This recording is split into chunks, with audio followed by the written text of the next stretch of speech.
Romer, are you familiar, the Business Roundtable of the Business Council on June 21st sent to Peter Orszag a list of things, the letter that accompanied it says as a follow-up to your request, Mr. Orzag's request, to both the Business Roundtable and the Business Council for examples of pending legislation and regulations that could have a dampening effect on economic growth and job creation.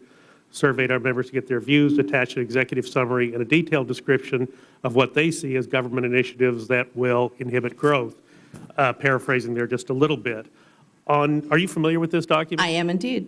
On page 10 of the document, in the detailed portion, about the middle of the page, there's a paragraph devoted to Texas Title V permitting and new source review. And this is a complicated subject, and I know it's not really the subject of our discussion today, but let me use this as an example of some of the things that are happening at the level of the administration that are having an inhibitory effect on investment, certainly in my home state of Texas. On March 31, the EPA formally disapproved of revisions to the Texas Qualified Facilities exemption rule that allowed facilities to use certain types of control equipment to make changes in their operations without going through permit review, as long as these changes did not result in a net increase in emissions. So we're not harming the environment anymore, but we had some flexibility in implementing new equipment coming online in some plants like refineries that make refined product for gasoline that people depend upon in this country and need to have a stable and price-secure source.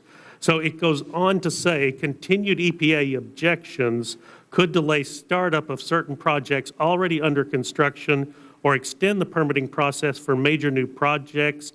In general, a flexible permit can provide a single emissions cap for part of an entire facility in lieu of permitting each individual unit built within the facility. Here's the important part. Similar rules exist in other states and have not been challenged by the EPA. Is Texas being singled out here, or are other states that work under flexible permitting from the EPA, can they expect similar draconian policies to be enacted in New Jersey, Pennsylvania, other states that do refining? All right, well, I'm not going to try to get into the specifics of that particular rule. Let me actually, though, the general issue of regulation, it certainly, as I said, we've been talking to the Business Roundtable. I think probably the most important thing in that letter was the first sentence that said, as you requested, here's the work that we've done. I think what you're seeing is there's been a lot of business outreach. One of the things that I'm at lots of meetings with are meetings with businesses I don't mean to interrupt, I'm going to run out of time. But maybe we can get back to you in writing on this, but this is a terribly important point back home. Right. And the economy of Texas actually has done a little bit better than some other state economies.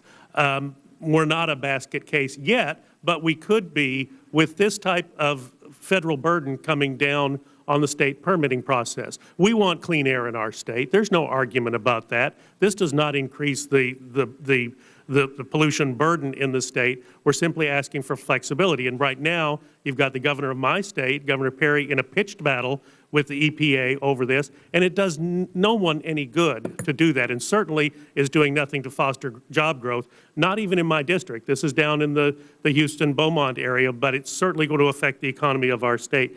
You talked about the health care bill, and I've just got to ask you, I mean, you don't really believe that that health care bill that was passed is actually going to lower the cost of health care in this country?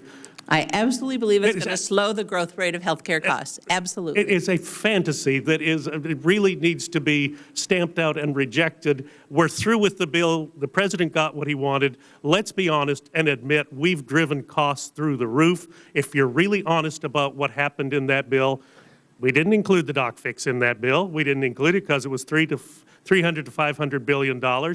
When that bill comes due, do you really believe that the health care law that is now the law of the land is actually going to reduce the cost of anything for anyone in regards to health care in this country? We turn tons of regulation over to the federal agencies. No one has any idea what those rules are going to look like. Your Business Roundtable is concerned about the effect on jobs and job creation of the result of those rules. And if those rules become too onerous, employer-sponsored insurance will indeed become a thing of the past. If you like what you have, you can keep it, will become a hollow promise.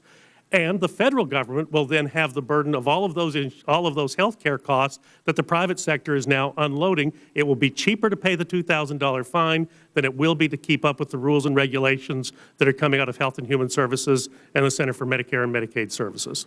Congressman, I just have to recommend that you read 3 wonderful studies done by the Council of Economic Advisors, where we went through the provisions of the bill, and our analysis based on outside studies is that it will slow the growth rate of costs by 1 percentage point per year.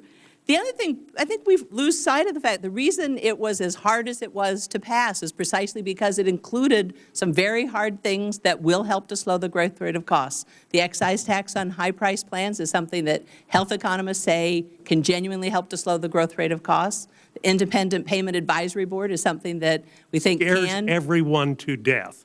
We think it is something that can help to slow the growth rate of costs. And again, my time is up, but I just have to say one thing. Richard Foster, the actuary for CMS, came up with a figure that was available before we voted on the bill, but withheld from Congress, that said the cost of this thing was going to be much greater than what was being advertised.